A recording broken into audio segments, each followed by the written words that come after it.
Comment un freelance IT peut atteindre 1 million d'euros avec l'effet boule de neige? Eh bien, je te réponds dans cette vidéo. Donc, si tu as déjà vu les vidéos précédentes, le thème de cette chaîne, c'est de montrer tout ce qu'on peut faire en tant qu'ingénieur IT, et plus particulièrement réseau et cybersécurité, en termes de TJM, en termes de salaire et en termes d'investissement. Et donc là, dans cette vidéo, je vais t'expliquer pourquoi tout ingénieur IT qui passe freelance, donc si jamais tu veux passer freelance, je peux t'aider à faire cette transition.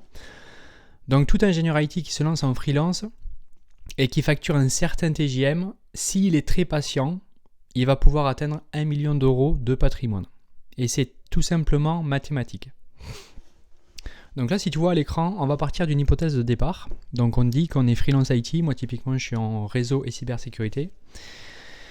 Et le TJM moyen qu'on peut trouver en Ile-de-France, ça sera sans doute un peu plus, mais en province, on est autour de 500 euros de TJM. Donc 500 euros par jour. On va partir sur une base de 220 jours travaillés par an. C'est typiquement ce qu'un salarié travaille sur une année entière. Donc on va prendre le même chiffre. Et donc sur cette base-là, ça veut dire qu'on aura un chiffre d'affaires de 110 000 euros. Donc je rappelle que ça, c'est du chiffre d'affaires.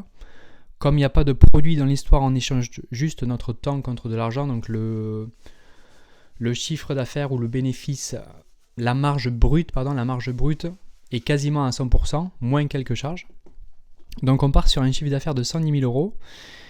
Et je pars sur une structure de vraie société, c'est-à-dire qu'on peut partir sur une SAS ou une SARL à l'impôt sur les sociétés, tout simplement parce qu'au bout de 2 ans, vous aurez dépassé le plafond en auto-entreprise. Et donc vous devrez obligatoirement passer sur une vraie société. Donc je base mon hypothèse de départ sur cette structure. Et donc après on va parler salaire. Ok, j'ai ma SAS ou ma SARL. Je vais vouloir me verser environ 2500 euros par mois, ce qui je pense pour moi est un salaire assez raisonnable. Et ce qui représente un coût pour ton entreprise du double. C'est-à-dire que l'entreprise elle va devoir débourser 5000 euros par mois pour que toi, tu en récupères 2500 sur ton compte personnel. Donc ça veut dire que ça coûte 60 000 euros par an à la société et il va nous rester environ 50 000 euros bruts dans le compte professionnel de ta boîte. Ceci étant dit, on va passer ensuite à la capacité d'investissement. Donc sur ces, on a dit 50 000 euros bruts, il va falloir enlever un peu d'IS. On va partir sur 25% d'IS avec la fourchette haute. Enlever quelques charges, ça peut être investissement dans un ordi, dans des équipements réseau ou cyber pour continuer à se former tout le temps et garder une petite marge de sécurité. Ça veut dire qu'une fois toutes ces charges enlevées, il va nous rester 35 000 euros sur le compte de la société. Et c'est là où on commence à parler de stratégie d'investissement. Alors là, c'est pas un conseil en investissement, c'est une stratégie parmi d'autres. Je procure aucun conseil en investissement, mais vous pouvez faire vos propres recherches et investigations. Mais la stratégie d'investissement qui me semble la plus passive, c'est-à-dire qu'on n'a quasiment rien à faire, c'est d'investir cette différence, donc ce qui nous reste dans le compte de la société, en bourse. Et plus particulièrement dans des ETF. Les ETF, c'est juste des paniers d'actions. C'est-à-dire que si vous achetez par exemple un ETF monde, c'est juste que vous achetez 1000 actions en même temps. Donc ça va prendre les 1000 entreprises les plus performantes. Et dès qu'il y a une entreprise qui est un peu plus mal, elle est auto-purgée et remplacée par une autre. Donc vous n'avez rien à faire. Historiquement, sur la bourse, on a un rendement moyen de 10% par an.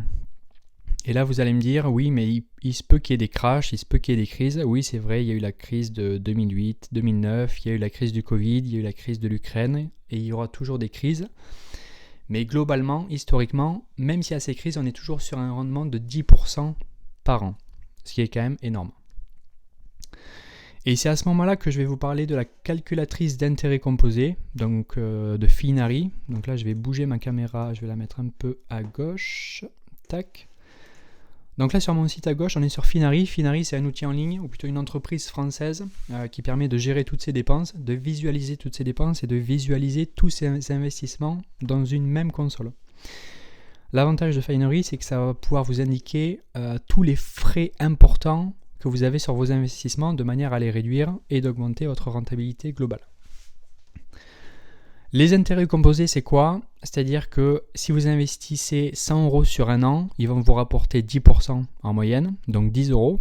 Et l'année d'après, on va calculer les intérêts sur ces 110 euros. Donc ça veut dire que tous les intérêts ou dividendes, ils sont réinvestis automatiquement tous les ans.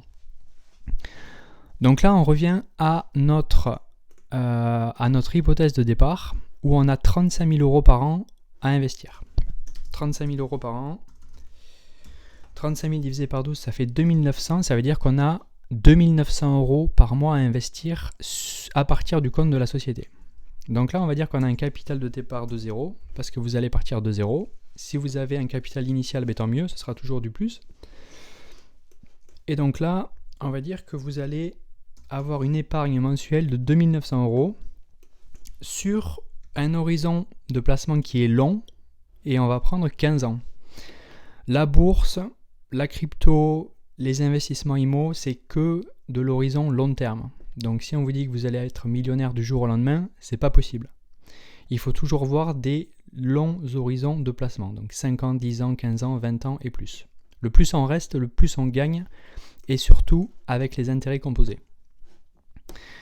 Pour les taux d'intérêt, on sera autour de 10%, et le versement des intérêts, il sera versé tous les 12 mois. Donc fin décembre, début janvier, les intérêts de votre panier d'actions vont tomber. Donc on va définir que l'intervalle de versement, c'est de 12 mois. Donc là, qu'est-ce qu'on voit? Avec un capital initial de 0 euros et une épargne mensuelle de 2900 euros, on arrive à un capital final d'un peu plus d'1 million d'euros au bout de 15 ans. C'est quand même extraordinaire. Si on va un peu plus dans le détail, physiquement, enfin en nous-mêmes, on a fait un peu plus de 500 000 euros de versement, donc d'épargne mensuelle de notre part, et les intérêts composés ont joué en notre faveur et ils nous ont rapporté tout autant, soit presque 600 000 euros.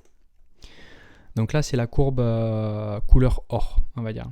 Donc plus on reste, plus on voit l'intérêt des intérêts composés ou l'effet boule de neige, où ça décuple avec le temps. Ce qu'on peut se dire aussi, c'est que dès que vous allez commencer une mission freelance, il faut viser 500 euros par jour, mais sur 15 ans, votre TGM il va évoluer. Donc il va passer de 500 à 550, de 550 à 600, 600, 650. Et donc potentiellement, votre épargne mensuelle va augmenter au fil des années, et donc vous allez arriver beaucoup plus rapidement au capital final de 1 million d'euros. Peut-être que vous allez pouvoir gagner 1 an, 2 ans, 3 ans, 4 ans, ça dépend de votre épargne mensuelle. Mais là, avec ce que je vous montre, on voit que passer freelance en tant qu'ingénieur IT, avec un salaire de 2500 euros par mois, ce qui est un salaire raisonnable, une épargne de presque 3000 euros par mois via votre compte société, c'est possible d'arriver à plus de 1 million d'euros de patrimoine. Donc c'est extraordinaire. Je vous laisse le lien Finari dans la description de la vidéo YouTube. Si vous avez des questions, si vous voulez échanger par rapport à ça, c'est avec grand plaisir. Je me ferai un plaisir de répondre à tous. Et à plus pour la prochaine vidéo. Bye bye.